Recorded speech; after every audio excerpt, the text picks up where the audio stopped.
All right, welcome to Patriots Unfiltered, the 2023 draft special. We are live from the Patriots draft party at Gillette Stadium in the Putnam Club. I'm here with Tamara Brown. Say hello, Tamara. Hi. And Mike Dussault. Hello, everyone. And Paul Perillo. Fred, he's actually talking this year at the draft. Yeah, Look at that. he might even participate. Yeah. I'm going to try. Very nice. I'm going to try this time. Evan Lazar will be with us. He's doing some special stuff now because he's very important. Special Right. stuff. Well, Means I he's think- making TikToks. I think he's in with He's Coach making Belichick TikToks. as we speak. I think so. Telling him what to do. Going over every last detail. No. We call him TikTok Evan now because he's doing TikToks. TikToks. But we are going to be here until the end of the first round. So we are live on video, obviously, right now. At 8:30, we're going to be going to just audio. Wow, look at that per NFL rules. But we're on video. There's a draft party going on in the same room that we're broadcasting from. And they're going to have some special guests. As they have those guests, if we want to, we're going to go and listen to what they have to say. But for the most part, we're talking about what the Patriots are going to do in this draft. And obviously that involves what people do in front of them. The Patriots sit at 14. If they stay at 14, they'll be picking around 9:40, 9:45. So we've got a ways to go. There's going to be a lot of news. It's going to come fast. This is always a great show, so we're happy to have you.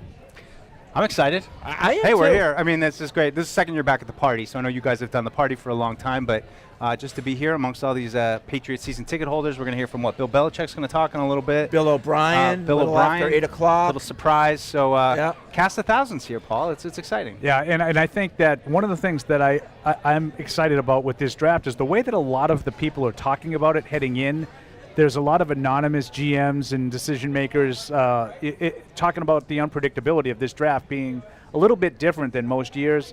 I think that probably adds up to some intrigue and more than likely a lot of trades, right? And I know a lot of people are talking about everybody's looking to trade down, but when you have people trading down, someone's got to trade up. That's right. Might as well be the Patriots. Takes right? two to tango. So let's get some trades going and let's get the intrigue underway here. Yeah, so let's talk about some of the early news that we're getting. Obviously, the big news of the day is Lamar Jackson is officially signed back with the Ravens. So good for him.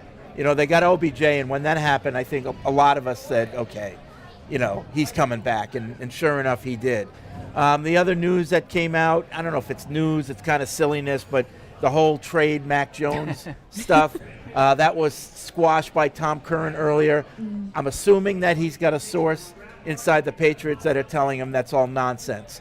So, you know, you can put that to bed, the whole, you know, Mac Jones stuff. So Mac Jones will be behind center in 2023 for the New England Patriots. And Lamar Jackson won't. And yes, and Lamar Jackson will not be. I'm willing to guarantee the second part. I'm not as willing to go all in on the first part. That's to be seen. I mean, but yeah, that is the big news of the day. And I mean, selfishly, it's nice to just get away from the speculation. Everybody knows how talented Lamar Jackson is, but I always felt like he was eventually going to end up back in Baltimore. I wonder if the lack of an agent is what kind of drew this whole process out. I think it seemed like the draft gets here. It's like, all right, good deal for let's him. get now. going. It's a good deal. That was my thought. I want to when bring up Jalen your Hurts- sparkly outfit. Can we do that? Yes, Yeah, we can do that. I know. You might have to do a spin. Looking- you might have to go out and do a spin. Looking fabulous. Yeah. I'm scared if I go out and do a spin, I might fall and Oh, become okay. become the next TikTok. The That's next all right. meme, Oh, no, you know? don't want that. That's Don't Evan's- intrude that's on Evan's territory. Yeah. Don't But intrude. I want to go back to what Paul said earlier and how unpredictable this draft is. I think that in a way, this could be a good thing for the Patriots in the sense that they're always so unpredictable. Obviously, after a Strange pick last year with Cole Strange, you're wondering what are they going to do this year. When you look at this draft, I think this could be a draft where maybe they do something predictable while everyone else is really unpredictable. Well, and that's the thing. You know, Paul mentioned, you know, how people want to move down. Then that means somebody has to move up. You know, it's no secret that most of the draft experts believe that once you get out of the top 10, and that includes quarterbacks, you don't have a lot of high grades for the players in this first round. So people are going to want to move down, and that might even include the Patriots at 14. You know, if 4 quarterbacks don't go ahead of them, then all the good players might be gone by the time you get to 14, and who's left may not be in their minds a 4th grade. Who do we have at the stage? Okay, we don't want that, though. I just told him.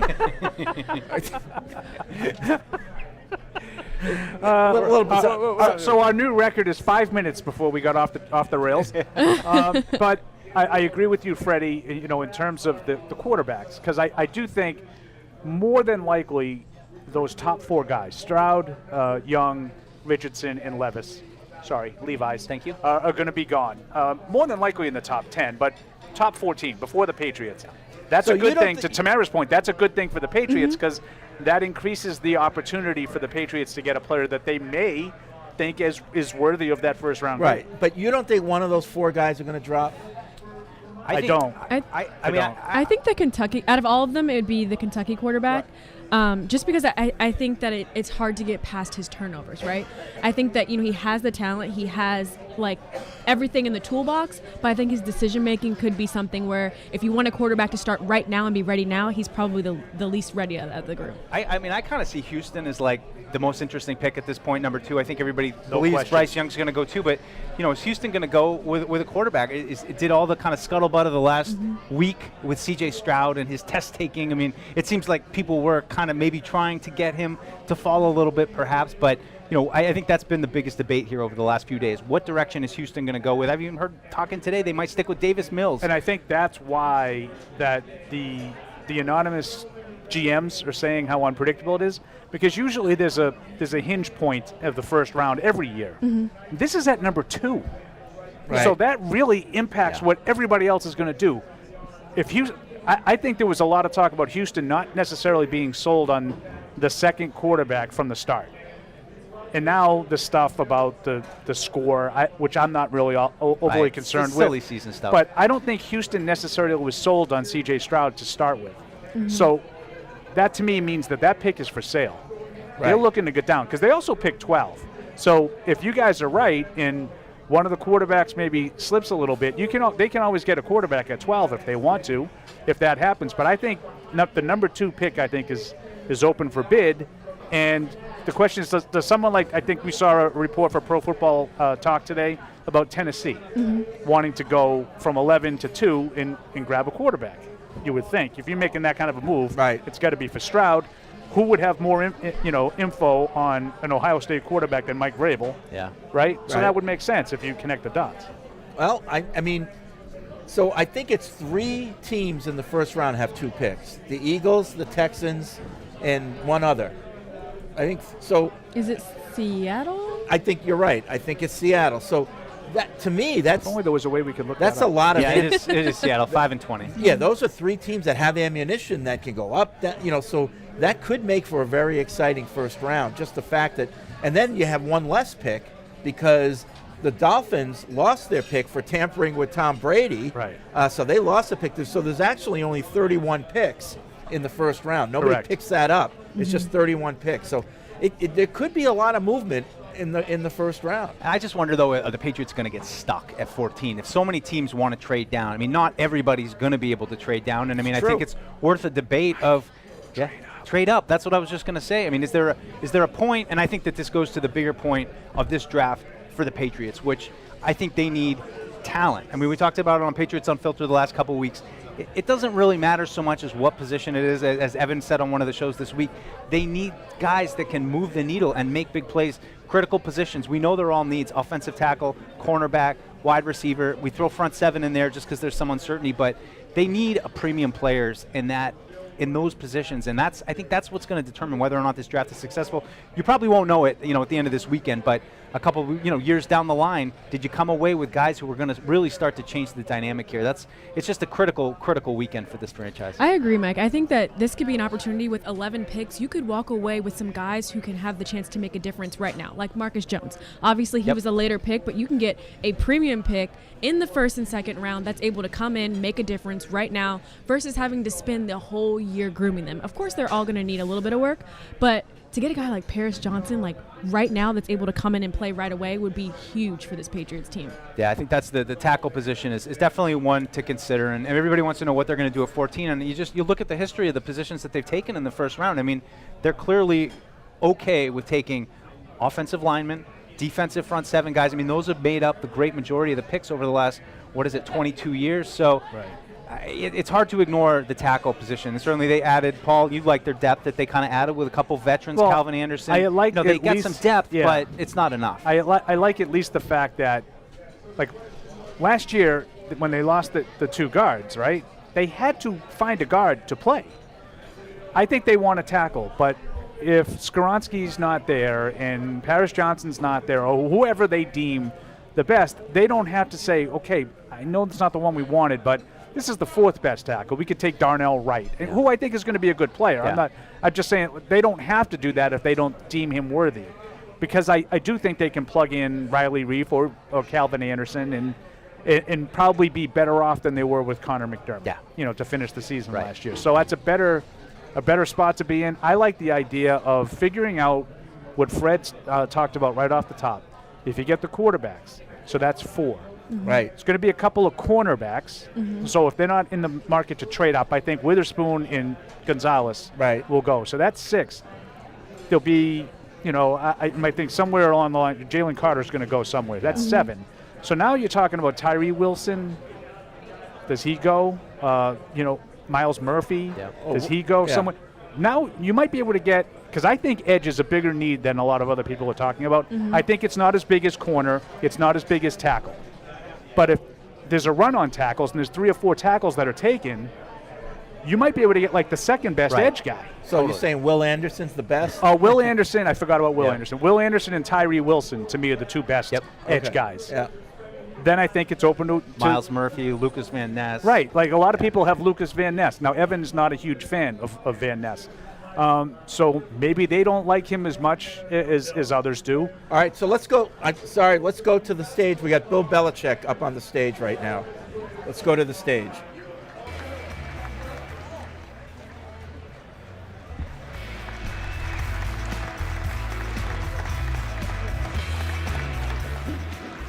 Hey, good evening. How we doing tonight? Ready to roll? It's always, it's always an exciting night, and this weekend, great opportunity to build our team. Last year we had 14 rookies on our roster, 10 draft choices, and 4 players that weren't drafted. So it'd be exciting to see what this year brings, and also how those players develop, as they become cornerstones of the franchise. So have a great night tonight. We'll be hearing it downstairs. We get the reactions down there, and just excited to get going here, and then it won't be long before we get out on the field. We'll start getting on the field next week with our players, and then in the middle of May get to OTAs, and so football season's right around the corner. It's a great night to kick it off. So thanks for your support. Appreciate everyone being here, and have a great night. Thank you. Okay, well, that was shorter than I thought. I thought there'd be some questions, but I guess not. I think Maxwell is going Sounds next. like he's a little under the weather. Yeah, it does sound like he has a cold. Now, if this was during the season, Fred, you'd be saying, I hope someone's taking care of Bill. Yeah. Might be allergies. But, he does look good, though. How old is he now, 72? He just had a birthday. 71, April 16th. 71. He looks good. 71. He He just turned good. 71. Yeah. Same day as you, right? Yeah, that's right. April 16th. All the greats. Yeah. Same day all they the greats, drafted Deuce. Tom Brady. It's a very special day in Patriots history. I would use that more if I were you. Really? You gotta work it in. The day I discovered that I shared a birthday with Bill, that was pretty. I was pretty excited. special. Is that the day you Excited about decided to obsess over his hoodies? Pretty much. Well, as we talk about, That's going to be his fun fact. When you meet someone and you're For doing life. icebreakers and you're like, tell me a fun fact. My birthday is the same as Bill Belichick. Well, as we talk about birthdays, I think this is a good time to tell you Nailed that it. this show is brought to you by the Massachusetts Office of Travel and Tourism. Great memories are made in Massachusetts, no matter how you choose to make them, indoors or outdoors, scenic views or city vibes, solo or family style, whatever moves you, whatever the season, plan your perfect Massachusetts getaway at visitma.com. All right, so we got that read out of the way. Professional So- read, Fred. Yeah. I was thinking about Is this. that good, Tamara? 'Cause- You crushed it. all right, thank you. It's not good. It's not as good as myself and Matt Morrell's commercial. Well, but holy cannoli. Yeah. I can't, it's not that good. But I'll give you a 7 out of 10. Okay, I'll take a 7. Gentlemen C. Get us- All right. So I wanted to talk about this. I was thinking about it when we were talking about trading up, trading back. With the Packers swapping with the Jets with that Aaron Rodgers trade, it's so interesting to me because all 3 teams need similar things. And I think that's something that, could be interesting to see where the Packers pick. Are they going to go with a wide receiver for the first time since 2002, or are they going to go with a tackle? Because, they need help for their quarterback, Jordan Love, as well as the Patriots needing more help for Mac Jones. I just like not having the Jets ahead of me. And I know, like, I don't know about needs, and maybe the Packers have the same, they're going to take a lineman too or whatever, but just not having a Jets team select somebody right before the Patriots do. So you just, it always feels like they're going to take one of our guys. All right, on the stage right now is Bob Sosi with Cole Strange and David Andrews. Let's peek into what they're talking about. From the time I was about 6, I've been playing football, so the entire time growing up, that's what I wanted to do, and getting that phone call was just that. David, what was this guy like when he arrived? Because it seemed like from day one, you had the right perspective, and from the outside, the right work ethic to earn your place on the Patriots roster. David, you're the guy who welcomed him as the leader of that offensive line group. Yeah, I think can't say enough good things about how Cole came in and handled everything. I like to give Cole a hard time, self-admittedly. Our draft stories are a lot different, and I like to remind him that. And, but I can't say enough, about how he came in and worked, contributed, helped us out a lot last year. And, he was a great addition to our room. But, I like to jab at him a little bit here or there. Well, as you allude to, you didn't get a call during the draft. You had to wait to sign as an undrafted free agent, and I think what we have here this evening is an example of somebody who came in, seized his opportunity, 2015, starts 10 games as a rookie, becomes a starter. 11, Bob. 11. Well, 11. First 10, though, right? First 10, and I got benched on Monday Night Football against first the Bills. 10. All right, first 10. And then becomes, of course, perennial starter, team leader, Super Bowl champion.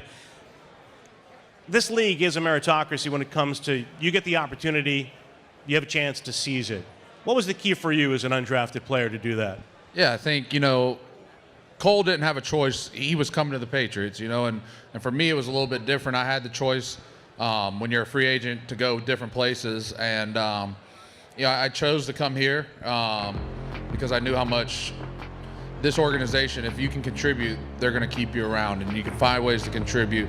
And if you can't, they're going to get rid of you, and that's just how it is. And, so I would just, went off a gut feeling, wanted to learn about football, and that's kind of how I ended up here and how I'm still here, I guess, right now. Well, you guys are here right now. You've been here for the last couple of weeks, I guess. As Bill mentioned, you'll be on the field before too long. What's it been like? Give us an idea. What's the mindset of this group right now? I feel like the mindset is just kind of working to do what we can to improve, I would say so, wouldn't you? Yeah, I think this is Cole's really first NFL offseason, because the rookies have a very different schedule and different things. And, so his first time he's really been able to be in the program for all the time. And I think right now the biggest point is, just taking little steps day by day, right? We got new offensive coaches, new teammates. We're about to have a bunch more new teammates come in here in the next few weeks. And so it's gelling with each other, learning the new systems, things we did better, we can do better from last year, things we did good, how to improve them. And it's little steps day by day, right? Little steps each day, little different days of emphasis, until we get to OTAs, the passing camp. And then once training camp starts, that's when you're playing real football, pads are on, and a lot more things like that. So just trying to make little steps, whether it's the weight room, conditioning, learning the new offensive system, learning new teammates, things like that. Well, speaking of that offensive system, Bill O'Brien has returned to the Patriots as the offensive coordinator. Adrian Clem, once a first-round pick of the Patriots, now the O-line coach. Can you give us your impressions of those two guys as much as you can? Yeah, I think we're all super excited to learn from them, see how they see the game, right? Obviously, Clem's, been at Pittsburgh, college level a bunch. OB's been, the Texans, unfortunately Alabama for a little bit, Penn State. So, he's got a lot of different experience too. And I think as a player, seeing how they see the things, we're all trying to solve problems, how they got problems we can solve. Their solutions, their plays, everything, how they see the thing. So I think that's something we've enjoyed. I think, seeing how Clem sees things, his techniques, maybe his coaching style, things like that. So we've enjoyed working with them. I think we got a good group, added some new additions in our room and free agency that I'm excited about, and see what we do here over the next couple of days. Dave, you've got your Georgia Bulldog cap on, wearing it proudly, of course. We expect to see a lot of Bulldogs go tonight and the next couple of days. I don't know. We'll see. We'll see if we draft any Bulldogs. I might have to prod Matt and Bill a little bit, but no, I mean, I think I'm very proud of that school, and they're very. We've got a lot of really good guys. I think last year saw all those records for first rounders, so pretty impressive what they're doing down there right now. And Coles, you exemplify, you could be picked out of the Southeastern Conference, or you could come to the NFL from the FCS level, or a school like Chattanooga. For you, what was the biggest adjustment? I'm sure it's a question you've got a lot last year, but now you look back on it in retrospect. The players who were drafted today, wherever they're from, what's the biggest adjustment for you going to the NFL? I would say probably the mental aspect of it. Not saying that there wasn't a major adjustment in every sense of it, physically, but just how mental the game is. That was the biggest adjustment in my opinion. Not necessarily just like the depth of the playbook, but that included just how complex the defense can be. There's a lot more that goes on at this level than the FCS level, and that was probably the biggest adjustment for me. Well, you more than held your own. Starter every day as a rookie. Congratulations on that experience. Looking forward to seeing you guys back out there for OTAs before too long. Thank you. Thanks, Bob. David Andrews, Cole Strange. The greatest running back in the world. That's where I'm with Mike. It's like, in one hand, I'm like, that's not really a need. Why would you do that? But in the other hand, I'm like, okay, this could take some pressure off of Mac Jones. To have a guy who was averaging 10 yards a carry the way he was, 1,900 scrimmage yards. Yeah, but he's not going to. But, yes, he's not going to come in and do what he was doing in Texas in a league where there's no defense in the Big 12. Right. I get that. There's no defense in the Big 12.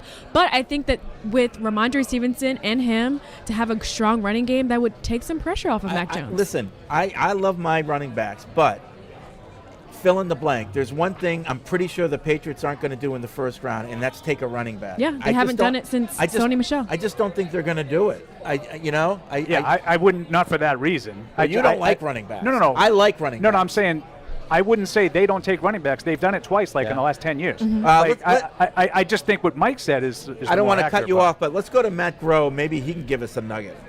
Lighthouse getting bigger and bigger. We've been doing a lot of building around here too. Trying to get prepared here for tonight. We're actually working on next year's draft right now. So the process never ends, depending on everybody's role here within the organization. So a lot of hard work has been put into tonight, into tomorrow and Saturday and going forward. So trying to find the best players possible here to fit within the culture, and hopefully you guys have a lot to cheer about here come the fall. Thank you all for coming. Okay. All right. So these are more like statements tonight. Yeah, Matt Groh looks like he's running for class president in high school. He really did look. What about me? He really did look. What does my suit look like? I already told you look sparkly. You look marvelous. You look marvelous. If Matt Groh is running for class president, what am I running for? President of the SGA. Only Deuce would have that at the tip of his tongue. So no, they're not like in the past. They said stuff. Some Q&As. Yeah, like I remember last year. Didn't Matt Gross talk about it's an older draft because of COVID. He gave us some information. Yeah, and we got a little bit of that last week too with his pre-draft press conference as well. But I assume these guys are locked in. They're ready to get downstairs and start rolling these things off like we all are. It's so you get to this point after 3-4 months of speculating. I'd expect a question or two from the fans. Yeah, I don't know. They might get a question they don't like. Let's go back to the phones. We'll go to Mike in Puerto Rico. What's up, Mike? Good afternoon and happy draft day, everybody. Good evening here. 7:54 ET. Oh, okay. I'm California time, so. Okay. I just have to say, Tamara, you look terrific. There you Thank go. you. There you go. Thanks. And I don't know what the record is for female correspondents getting poached off of the PSU, but I think you're going to set the record. Yeah. Thanks. No, we've got a good track record, right? No pressure. Yeah. Yeah. So bigger and better things are ahead for you. Yeah. I only want at least 3 of the following. Either Gonzalez. Oh, yes. A solid left tackle, DTR, and what was it, Schoonmaker? Yeah. Schoonmaker. Yeah. Luke Schoonmaker. Yeah. Tight end from Michigan. Yep. and then whatever that top the top punter is. Okay. Michael Turk. Yeah. Or Adam Korsick from Rutgers. I can't believe I know these off the top of my Can head we now. not I'm take kind of a- mad. Well, the Rutgers is who's the lefty kicker? Am I asking Yeah. too much? Yeah. Thanks, Mike. Can we not take Can we not take a punter Oh, and I just feel like sign one? No, you know what, Paul? I think they have to because that's going to come Saturday sometime. We'll be on the air. We'll all be a little bleary-eyed, and I think it'll come right at the right time to put us over the edge. It'd be great. So real quick, there's a very Hold on, Mike. Mike and Southie, hold on. Very minor thing. It doesn't involve the Patriots, but it is news. The Eagles and Cardinals settled a tampering investigation today involving the hiring of the former Eagle defensive coordinator Jonathan Gannon, who's now the head coach. So the Eagles traded pick number 94 in this draft and a 24 fifth-round pick to Arizona in exchange for number 66 in this draft, which gives the Eagles another top 70 pick. So that's 4 picks in the top 70 for the Super Bowl runner-up. Wow. Talk about burying news. You make that happen like in the 20 minutes before the draft Well, I starts. guess they released a statement. I'm not going to read it, but interesting little nugget on the draft. Yeah. Okay, so Mike and Southie, go ahead. Mike and Southie, you there? Good job, Fred. Do we? Oh, okay. There he is. Hardy saved it. Hey, Good Mike. job. What's up, Mike?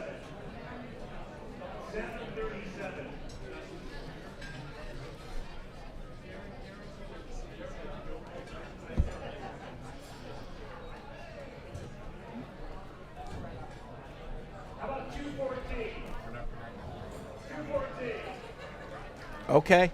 I'm going to jump on Christian Gonzalez before anyone else steals. I'm going to take Christian Gonzalez too, and if we're taking guys that aren't going to be available at 14, right? Because I don't think Skoronski's going to be available either. It's tough. It's tough because I think they're going to be gone. You know I mean, what? I'm going to change just to be different. I'm going to say Witherspoon. Yeah. It is going to be Witherspoon. Yeah, Witherspoon. he's not going to be available at 14, mind you. It's going to be Witherspoon. I think those two are going to be gone. Can I change my pick? I know. Fred seems very sure. Fred is very sure of himself. But I got to say on Witherspoon, I mean, I like Gonzalez better because I feel like Gonzalez is an outside guy and just has can do it all, and he's athletic and he's so smooth. That's exactly why I like Gonzalez better. I think Witherspoon is really good, but he's a slot corner. I'm not saying I like Witherspoon better. I'm saying it's going to be Witherspoon. And I could see, and if it was, I could see why it would be because he's physical like crazy. I mean, you put on his film, and he is all over the place, Fred is attacking using guys, the force. coming down. I mean, it would make sense, and he's a guy that I kind of was like back and forth on just because of that reason. I'm like, you got enough slot corners. You need pure guys that can play outside and be able to step in and go up against the Stephon Diggs of the world. I think that's what this defense is missing. That big matchup. Did you make a pick yet? I didn't make a pick yet. Sorry. I am going to start off first by giving Evan's pick because he's not here. Of course, we know he wants Zay Flowers, and he would be completely goo-goo eyes over that. We know that. And I can't wait to set up my camera for that so we can see his reaction if it happens. He's up on stage right now, yeah. For me, I personally would pick Jackson Smith and Jigba. Okay. If he's available at 14, I would love that. I feel like he would make any quarterback just 10 times better, obviously. At least But Tamara's pick, my I pick think will be available yeah, at 14. I think mine will be available. Yeah, I think he'll be available. And I think I know Zay Flowers, he's proven that his size isn't spectacular, and obviously Jackson Smith and Jigba is bigger, but I think if we don't pick Zay, if we pick him, I think he could take our offense to the next level. Let's go to the stage right now because speaking of Evan, he's up there with Mike Reese. Probably being talking interviewed about by Zay. Bob Sosi. So let's go to the stage. And we got some guys in Buffalo and Miami that maybe need to have one of those number one corners to shut those guys down. So I think that's somebody that the Patriots could look at tonight, like a Deontay Banks from Maryland. Is a player that I've really liked in this process. Maybe a Christian Gonzalez if he's still on the board there at 14. Mike, how about you? So I was just sitting here thinking, Bob, that we had the club full here at a great draft party. So give yourself a round of applause for being here. And I was thinking about what it means to grow up in this region. And it struck me as I was standing over on the side, 30 years ago, the Patriots had the first pick. And it was Drew Bledsoe or Rick Meyer, right? Do I have that right? 1993. And I think about how far this has come over 30 years from that time. I love the draft. I love the energy of the draft. I love that you're all here tonight to talk about the draft. So I just want to start with that. I love your energy too. So, well, we got to be ready to go for when they trade down, Bob. You know. It's going to be a long night. So- I'm just kidding. This draft, the one thing I would say that I learned about this draft is the top end talent in this draft isn't considered as deep. So it drops off pretty quick. So there's a lot of, like Evan said, there's like good corners, good tight ends, but are there like elite corners, tight ends, elite players? Not as many.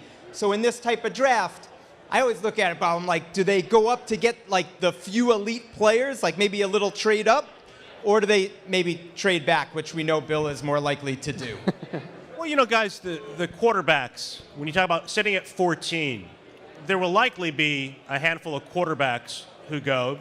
You think about Young, Stroud, maybe Levis, name that's been rising of late, it seems. You know, there's an intriguing physical prospect like Richardson.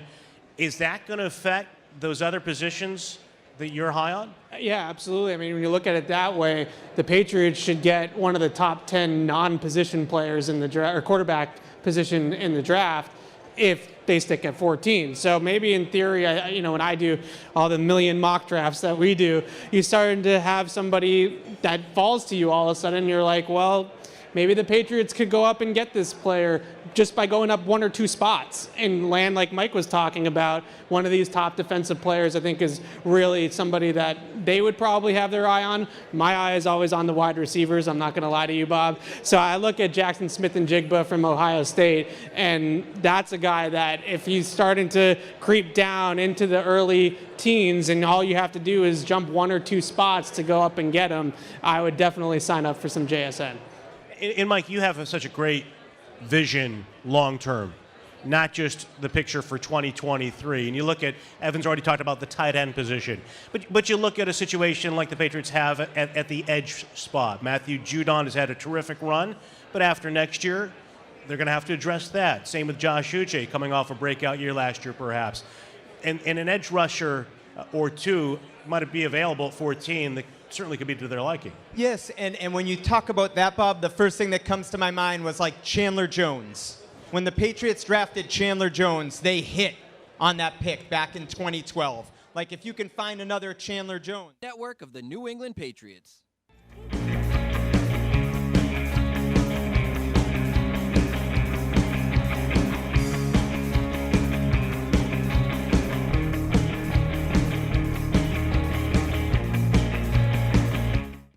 This is the Gillette Labs with exfoliating bar.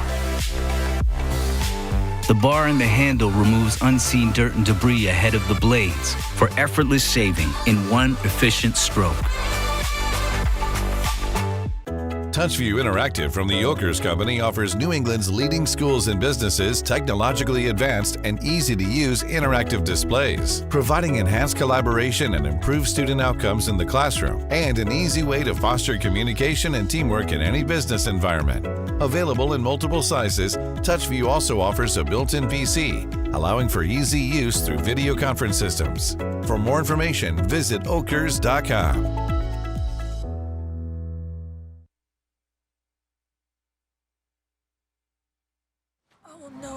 Replacements were shipped with FedEx, and with picture proof of delivery, everyone could focus on the perfect opening night. FedEx, where now meets next. For residential delivery only. In sports, if you think joy only happens after you win, think again. How do you think that affects where they stand in terms of the number of picks they have and the number of spots that are open in terms of trading some of those picks either for assets in this draft or future assets? So they have 11 picks in this draft. My thought was if they come out making 8 or 9, that would probably be, my thought. And if I had to project like Bill Belichick's activity, and who knows, right? We are all, no one knows what Bill is thinking really. If he's going to trade up, like he did with Christian Barmore 2 years ago, in the second round, you give up, a couple good picks. I think 2023, live from the Patriots draft party in Gillette Stadium in the Putnam Club. We were listening a little bit to Evan and Mike Reese. We're taking phone calls. It's Mike Dussault, it's Paul Perillo, Tamara Brown.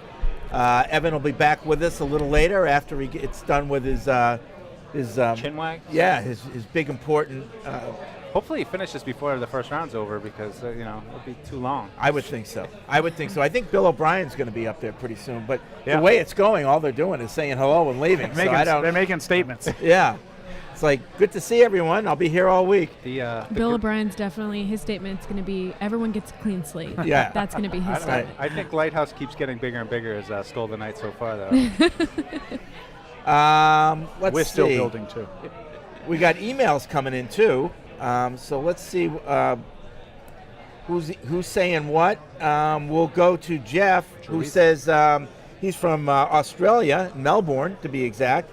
He says it's the first post-Eric draft show, so I'm expecting Bill to go full troll and trade up and create a different kind of harumph from the hills of North Providence. I do want us to trade up to get Gonzalez, who I think would move our secondary towards one of the best in the league. Would we need to trade up to 6th with the Lions to ensure we get him ahead of the Raiders? How high do you think you would need to get up to ensure that you get Christian Gonzalez? Yeah, 6, 7, 8, 9, 10, somewhere in there. Those two corners are scheduled to go between 5 and 10. Him and Witherspoon. Yeah. Witherspoon and Gonzalez. So if you want one of those guys, but like the Raiders are a team. It's Josh and Dave Ziegler. Right. I look at Tennessee, even though John Robinson's gone, it's still Mike Vrabel. It's still a guy that you have some familiarity with. Arizona with Monty Austinfort now, and I would say the Raiders similar. They're personnel with people that you're familiar with. Yeah. So I wouldn't rule those kinds of situations out. I'm hoping that hopefully it can slide Gonzalez back by hopefully someone taking a chance on Jalen Carter. I think that people have been doing their due diligence and obviously bringing him in for a visit, even though there are some off-the-field issues. But I have a feeling that maybe he could be going to the Lions in their first pick. Yeah. Oh, yeah. He's going somewhere in that area. I wonder, too, with the tackles because it's each of them, the top three, they all kind of have their own little issue. I mean, Skoronski is tenured starter, played forever, but he's, a little small and he doesn't quite have the length. And the other two guys, Johnson and Jones, have all the dimensions that you look for. They have the necessary playing temperament. They just haven't played a lot. So how do teams feel about that? I just remember last year, Paul, when it was such a scramble around the league for tackles. I mean, the Patriots, like you mentioned earlier, went to get Connor McDermott off the Jets practice squad. With the tackle depth like that, the way it is, I just wonder if that position is going to get pushed up. And then you're talking about guys like Anton Harrison. Even those guys may be going higher than people are thinking. All right, Bill O'Brien's coming to the stage. Let's see what he has to say. Very casual looking Bill O'Brien. How we doing, everybody? It's an exciting night. It's great to be back. It's great to be back. I was here, as a lot of you know, years ago, had a great experience in this organization. I grew up here, grew up about 20 minutes north of Boston, grew up a Patriot fan, and obviously working for the Patriots is a dream come true for me, and to be back here is awesome. So it's great to be back. Thank you. A couple things, just right now, relative to what's going on in the building, we've had our players in for the last 2 weeks, and it's been awesome. We've had great attendance. It's a voluntary program up until June, basically, and so it's awesome to see all these players showing up, putting the work in. They work in the weight room. They do a lot of conditioning out on the field, and then we get to work with them in the meeting rooms, and then starting next week, we get to work with them on the field. So that's been awesome. It's been a great group to work with so far, and looking forward to building on the next 7 weeks as we head towards OTAs and minicamp in June. So it's been an exciting time. Relative to the draft, I know this is a really exciting time for fans and for everybody in our organization. There are a lot of great players in the draft. I spent the last 2 years in college football at the University of Alabama, so I know a lot about some of these players in the draft, especially at Alabama and in the Southeastern Conference. And there are a lot of great players on both sides of the ball, and we've put a lot of work, especially the scouts. Obviously, Coach Belichick have put in a ton of work to this draft. As coaches, we do our part, evaluating the different positions that we're in charge of, but it's just been a good experience working with the scouts, working together, and now we'll be able to see what happens starting tonight, and then obviously tomorrow, the 2 rounds tomorrow, and then the rest of it on Saturday. So it's an exciting time. Great to see everybody. Looking forward to seeing you guys in the fall. Go Patriots. Okay, Billy O. That's Bill O'Brien. He's got some head coach swag now. I don't know. I don't know if you guys notice a difference from him. I totally noticed the head coach swag right there. He's got head coach swag too. Oh, if you saw everybody so far, you would say, "Oh, that's the head coach." Yep. Yeah. And Evan, whispered a very pertinent point when he talked about his 2 years at Alabama. So I know a lot about these guys. Yeah. Well, the assistant coaches were made available while I was on vacation, and I didn't hear any of those kinds of quotes about the college guys. And Evan, you pointed out, what did he say? He said something along the lines of, I'm going to let Macro and the scouting department do their job, and we'll do our part, but that's not what I'm Which is I'm here interesting for. I'm not an because- expert on the draft, I think was his exact quote. Which is interesting because Grove mentioned in that same day that he was going to lean on his knowledge of the Yeah. SEC specifically. When I talked to Groh at the Combine, he was pumped to have both Bill O'Brien and Adrian Clem as resources to then go ahead and really get their information about this draft, not just who they coached at their respective schools, but who they coached against as well. And you look at this draft, Alabama, they obviously play so many of these guys. And if you're Bill O'Brien and Matt Groh, I can't imagine that those conversations are probably like, hey, Bill, what was Nolan Smith like? What was it like to block Nolan Smith when you guys went up against Georgia? And, what was it like when Emmanuel Forbes was out on the field at corner? Was he somebody that you guys were locating and knowing where he was at all times? So definitely a lot of information that can come from those two guys. Hey, Gerard Mayo's up on the stage right now with Bob Socci. Let's take a listen. It's about effort. Like, how does this guy really show up on film? Is he running around? Is he playing like his hair is on fire? After that, really, it comes down to fundamentals. Can this guy tackle? Can this guy cover? Can this guy throw? Whatever it is, that's kind of how we look at him. In Gerard, you know that from your own experience as a player and as a coach, the guys come in here and they come in as first-round draft picks, fourth-round draft picks, sometimes as undrafted free agents. Doesn't really matter, does it? It doesn't matter, but I'll tell you this: these guys are used to it because in college, right? You come in, you could be a 5-star or a 1-star. It doesn't really matter. It all resets, and this is a "what have you done for me lately" type of business. Seriously, like last year is last year. This is an entirely new year. The team will look different, and so these guys have a chance to play. What's it been like so far to work with this group? I know you haven't been out on the field yet necessarily, but you're just underway with the off-season conditioning program. Your thoughts about these guys coming back? How do they look? Yeah, a lot of these guys are running around. You could tell they put a lot of work in the offseason to get better, and it's going to show up, I'm sure, when we get out there on the field with them next week. What do you enjoy the most about this time of the year? I just enjoy seeing the families. I enjoy seeing the young guys who have dreamed for so long to be in the NFL really get an opportunity to get drafted and really start a new chapter in life. How about for you when that chapter began for you, looking back all these years? Yeah, it's nothing been better. I mean, that's one of the best moments of my life, right, is getting drafted here to New England, and I've been here ever since. Great player. You enjoy coaching as much? You get a competitive thrill from that? Yeah, I love it. I love coaching. I love developing players. I love the attitudes and really getting the players to get to a point where they never thought they could get there, right? And so I just believe in helping those guys. Quicker answers than he was maybe anticipating. Right. You don't have those questions ready at the, Gerard looks sharp, though. rapid I think fire. he's winning the coach's fashion show for me, at least. The Sure. black suit. Not He looks surprised good. by that. Dan of Virginia and Michigan wants to know which Italian restaurant we stole the tables from. Yeah, you're not the first one. It's You're not the first barbecue. one. Yeah, it's supposed to be a barbecue theme, so this is supposed to be like barbecue picnic tables, I guess. Or Yes, something. we had Chinese food, though, so I don't know what's going on.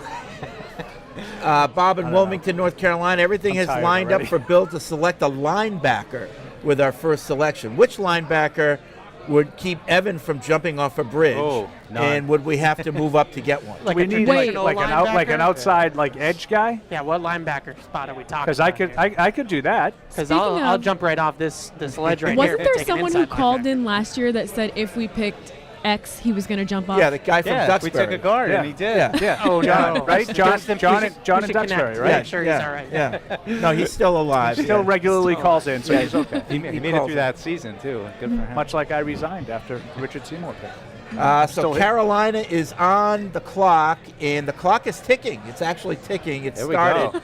So there's about a little over 5.5 minutes left for them to make their first pick. And we all think it's going to be the quarterback, right? Yeah, Bryce Oh Young. yeah, Bryce Bryce Young. Young. Yeah. I would say I would be really surprised if it's not Bryce Young. Super athletic. I mean, you wonder if Carolina is going to reset the NFC South a little bit. I mean, all those teams are kind of Brady left, Atlanta.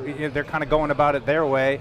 It's an opportunity. It feels like if they can hit it with Bryce Young. Whichever young quarterback in that division plays the best probably will win it. Yeah, Because you're going to have like Desmond Ritter, Right. or Anthony maybe Richardson. I should say maybe Baker Mayfield. Yeah. In Tampa. Yeah. If it's not Kyle Trask, it'll be Baker Mayfield. So it's a bad division. So someone's going to end up winning it by playing reasonably well. And if it's Bryce Young in Carolina, I would think he'd play. Maybe not right away, but really close to right away, if not week 1. Yeah, I just wonder what Carolina does from here for Bryce Young, because they traded DJ Moore in the trade to get the number 1 pick, so he doesn't really have a number 1 wide receiver there. And one thing that we have learned here with Mac is that Alabama offense, that you throw to a lot of really good playmakers in Alabama now, maybe not so much this past season, but 2 years ago when he's got Mechie and Jamison Williams. Like now you go to Carolina and the cupboard's pretty bare. What do you got? Is Robbie Anderson still there? No, I'm sorry, it's not even chosen. Robbie. Chosen is not. So how could I do that? I wonder where Carolina goes from here, because that's the in trend right now, is to draft the quarterback and then pair him with the receiver that he can throw to, that maybe ideally he has a connection with, but nobody in this draft fits that bill. So where do they kind of go? I just headed over to our lads for their outstanding depth charts. Our lads. Terrace Marshall, DJ Chark, Laviska Shenault. I liked him. Your guy. I liked him. Your guy, Shenault. Yeah. They just showed the Carolina War Room. Mm-hmm. There's more people in it than the Dallas Cowboys. Yeah, War Room. there's I like think they're 50 people in They're there. breaking the record now. Man. I guess they're picking 1 overall, so they're kind of making it a big celebration. But there's a lot of people in their War Room. A lot of people. I think that's ridiculous. I don't care for that at all. As long as I always love the agree with you Cowboys on one that where you have like Jerry's great grandson who's always in like one of those boys suits with a clip-on tie, Got sitting at the ice table. cream on his shirt. Right. He's already worth like $2 billion. Right. Spalding is in there. Spalding. But the only thing about that, like, if like the Crafts were in there, if Robert and Jonathan Kraft were in there, and like Jonathan's kids are in, like, that wouldn't bother me as much. But to Fred's point, like these enormous draft rooms, like, did the draft sneak up? Like, why are there like literally 50 people in your draft room? Like, everybody who's ever said the word scout in Carolina is in the draft room. Like, why do you need all those I would people? be in the draft room in Carolina. Let's face it. It's like Peggy from HR, and it's like everybody in the organization's in that. It doesn't seem like a very efficient way to do it. Well, I don't know. A lot of spectators, I imagine. pick People is just in. like, Pick is in. The pick is in. According to There we NFL go. Network. I think, Tamara, your voice, it's just bringing me right back to like you wanting Jermaine Johnson last year, and like each pick going by, and Tamara was just like banging the Jermaine Johnson But table. and the crazy part is he was available until we traded back. Yeah. So a lot of other players that ended up being good. The draft really starts now at number 2, though. Like, nobody knows what the Texans are actually going to do. Right. Nick Caserio has pulled a classic Bill move right from his He holds protege. a lot of the cards right now. Right. The whole draft table really is now set on I guess we're about Houston. to find out if the Patriots are trading up for Will Levis. I thought it was interesting, though, today I was watching NFL Network, and they had Scott Pioli on, and he was talking a little bit about Caserio, and I mean, he was just very upfront about it. He's like, look, he's gone through a bunch of coaches now. Like, he's kind of has to hit it. Like, I mean, it's just Pioli was very honest about the kind of position I made that Caserio's point in. like earlier in the week. Like, it's one thing to sit there and say, I'm drafting players that fit a specific system, but now he's working on, is it the third coach or the fourth? Third, because they Okay. had that one season. David Culley, Lovey Smith, and now, D'Amico's not going anywhere. All right, let's go to the Kansas City to hear Roger Goodell. The Carolina Panthers select Bryce Young, quarterback, Alabama. So Nick Saban. Nick Saban. Suits. Yeah. Bryce I am Young. officially Salmon suits. 1 in 30 in the mock draft. Okay. There you go. All right. Got that right. You got that right. That's the only one I'll get right. All right, so Bryce Young is the first overall pick in the 2023 draft. Good for him.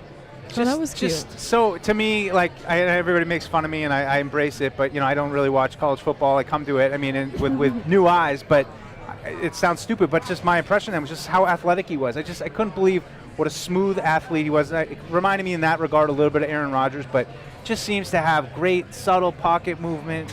Enough athleticism. It's just his size is the question, but that hat looks terrible on him. Yeah. Does he have to put the hat on? Sorry about that. Here's the walk. But this is what you need if you get the first overall and you got a chance at the best quarterback. This is where the league is. You can't afford to pass on him, and that's why this next pick is going to be so Now, interesting to me. Is this a new thing with the suits with the pant leg that hangs out the front of the suit? Oh, I don't. Oh, wait, I missed it. I I need can't this. really see Yeah. it. The camera's so. I need to see what Fred's I think talking it's a about. tie, like a sash? like a jacket. I wanted to ask, the younger folk, which is pretty much everybody except for Fred, And me. on the panel, what we think of this new wave of production that we're doing now with the draft. Like, he clearly came. That was clearly all orchestrated. He was supposed to go to that room, put the hat on, whatever. You do that social media, Right. station. Then you go down this hall and. What do we do? Right, Am I just too old? I mean, should they I used just, to just like, sit in give it the up? stands. Somebody get Paul a newspaper. He's having a hard time. Can I get a crossword? I'm only going to say this once this entire night, but That's a lie. Exactly. this drives me the tedious part of the draft drives me nuts. Yeah. Like, can we just pick? Well, it's like the Oscars, right? They let's add just so go. much stuff, and it's like we just want to get through it. We want to know the Yeah. picks. But now that we're rolling, I feel like Yeah. you're in it. Oh, yeah, It we're comes rolling fast now. and- We got one fast and pick in. furious. I do wish it went faster, like between picks. Like I wish know, it wasn't come on. such a long Yeah, but period of time. they're trying to stretch it out. They want to own the night. I wish it was like They already own the streaming night. They don't need to services. start Like Well, they, the like it's Celtics all are playing pre-done. tonight. At 8:30. Yeah, well, why? Yeah. Jeez. Grant in Manchester, UK, who's on holiday in Vietnam. So, anyway, all I hope is that after tonight we're not confused and complaining because Bill did another typical Bill move and drafted someone no one's even had in their mock draft or on their minds, for that matter. No strange picks with a capital S. Just a consensus pick, as many of you have said, will be fine with me. I think I got to give just some of the general fans some credit because I think people have generally been okay with discussion about the team maybe looking at a cornerback or looking at an offensive tackle, and I know that those positions aren't usually the sexiest ones. I would have thought coming into this offseason everybody was like, stay away from defense. You don't need defense. Go get offensive guys, and I think at least people have been, if they do take a tackle or a cornerback, I think people will generally get it to this point. Those are needs for sure. I know everybody wants the sexy picks, but we'll Mike, see. it's funny you say that because I think everyone's like bar is so low right now. They're just like, I just want you to pick someone. Pick normal. someone who I just want you to pick should someone. be in the first round. Yeah, I just want you to pick someone that is in the mock drafts that we don't have to Google what school that is, where that is. We want to pick someone that we actually need. I think everyone's pretty low Yeah, I right think now. We've talked about it for the last couple of weeks. It's just that need for that blue chip, top of the roster talent, and wherever you can get it. Yeah. You can't be picky at this point. Whether it's a corner or it's an edge rusher. I know a lot of people that really don't understand the edge rusher need. Like, why would they take one of those guys? I'm here for that. I get it. And but at the same time, I think that one of those guys, like, if they get another Judon to put with Judon, like, now all of a sudden you have two guys that are game wreckers that opposing offensive coordinators and offensive lines need to really spend their week on, where they don't really have that anywhere else on the team besides maybe Matthew Judon. So I look at it and I say, wherever you can find that level of talent, and you look at the 4 quarterbacks should go in the first 14 picks, so you're really picking from 10 of the best players that are not quarterbacks in this draft. So someone's going to fall to them at 14 or should. All right. Go ahead, Trent. I was going to say, and to Matt Groh's point, when he talked about this in his press conference, like, you are aware of contracts that are expiring next season too, so it's not bad to take guys on defense just because you are returning most of your defense. You can go ahead and prepare for what's to come next year. So the pick is in for Houston, and it's now. What are we doing? Can we make Fred? I want you to make an executive decision. Are we going to wait? Are we just going to talk about it? If you know it, we'll talk about it. Okay, so it's really interesting. Yeah. C.J. Stroud. Yeah. Oh. So much for the drop. Yeah. Oh, So much for the drop. So much for the scuttlebutt. Yeah. So, the drop was supposed to be because he scored low in that S2 test, that comprehension test. That kind of got debunked by the owner of the company, said there were some contextual reasons and that wasn't the total score, and there were a lot of things that were going on. So he was kind of, debunking that. So Texans didn't buy it. They went with him regardless. I would have been shocked if they passed on him. I mean, like we said, Caserio, you're up against it. You don't have a chance to get the second best quarterback in a draft very often. If I don't know how you could have let this guy pass. I mean, and I didn't see a ton of difference between the athleticism he has and Bryce Young. I mean, to my untrained eye, they look similar. They're both very good, but I agree hard with you. to split the hair of it. And I'll of the say two. one thing, and Evan will probably be able to talk about this in more detail. Aside from the history at the specific school of quarterbacks, Ohio State quarterbacks haven't hit big, right? The only thing I would counter with that is, are we going to get a pick here? Yeah, let's go to the stage. A lot of it is heart and desire. We'll go to the Goodell. Okay. Oh, they did it already. They All did. right, never mind. And there's C.J. Stroud, Technical. getting his hugs from his family. But I understand, in Justin Fields, I think still remains sort of a question mark because I think he had, in many ways, a really impressive year last year. Obviously, he's going to have to find a way to win some games, and he's going to have to find a way to be a better passer. But the rest of the Ohio State guys, the Dwayne Haskins of the world, they haven't panned out. What's the Alabama track record at quarterback? And no one seemed to worry about Bryce Young being worthy of the number 1 overall pick. And I'm not saying Stroud is better than Young or whatever. I'm just saying nobody talked about Greg McElroy and A.J. McCarron and, yes, Mac Jones. Yeah. Or Tua. But everybody wants to talk about Dwayne Haskins and Justin Fields, and you can't take the Ohio State quarterbacks. I think it goes back to kind of what I've been mentioning with Mac Jones. It's like up until now when Georgia and LSU kind of have caught up to an Alabama in the SEC, or I should say they're back to where they used to be in the SEC, I think it's tough to grade an Alabama quarterback because they have been steamrolling everybody for years. No one's been able to compete with them until now. No one's been able to challenge them for an SEC championship until now. And so it's tough when you have 5-star wide receivers, great coaching, great offensive line. You have everything great, and then you come to the NFL and it's nothing like that. Yeah. Well, I think that's a big problem for the Ohio State guys, too. I mean, C.J. Stroud's out there throwing a Marvin Harrison Jr. It might be the number 1 pick in the draft next year. And he doesn't face pressure a ton. And when he does face pressure, it's problematic for him. That's one of the big knocks on him is that he doesn't grade out well against pressure. But I think he's the most polished passer to come out of Ohio State out of all the names that you mentioned. I agree with you, Haskins, Evan. all those types of guys. So he's definitely the most polished passer. I think he's probably the most accurate passer in the draft. Bryce Young is a little bit more of that playmaker gene outside the pocket or extending plays. But just in terms of pinpoint accuracy, I think that C.J. Stroud's got him beat. So he's a really good quarterback, and I think at the end of the day, common sense prevailed in Houston. Right. So far, good news for the Patriots, right? Yeah, great news. Two quarterbacks went. Yeah. So more chance that you're going to get one of the best players that's not a quarterback available at 14. It is good news, but there's no way that those two guys weren't going to be in the top 14. Well, you can always hope. No, but that's good that they went. I know, but I'm looking for intrigue too. I'm looking for. It's good. It's good that those two Fred guys wants went. the drama. Yeah, what's going to be the drama tonight? What will happen tonight that will? There's going to be some trades. Yeah. Someone's going to make. If everybody is in agreement that there are not that many blue chippers, someone's going to move up to try to get a blue chipper. Yeah. Right? So the Cardinals are on the clock right now. Were you going to say something, Tamara? I was going to say if they didn't make that pick for C.J. Stroud, I feel like it could have been the Colts that went with him at 4. Well, I just wonder who made that pick because everything that we've heard from what I would assume is Nick Caserio and football department down there in Houston was edge rusher Tyree Wilson, Will Anderson. They were okay with passing on the quarterback. I don't think the owner was okay with passing on the quarterback, and ultimately I think this was Cal McNair's pick. Yeah. I think that he's came in the room and said, look, we haven't had a quarterback here since who.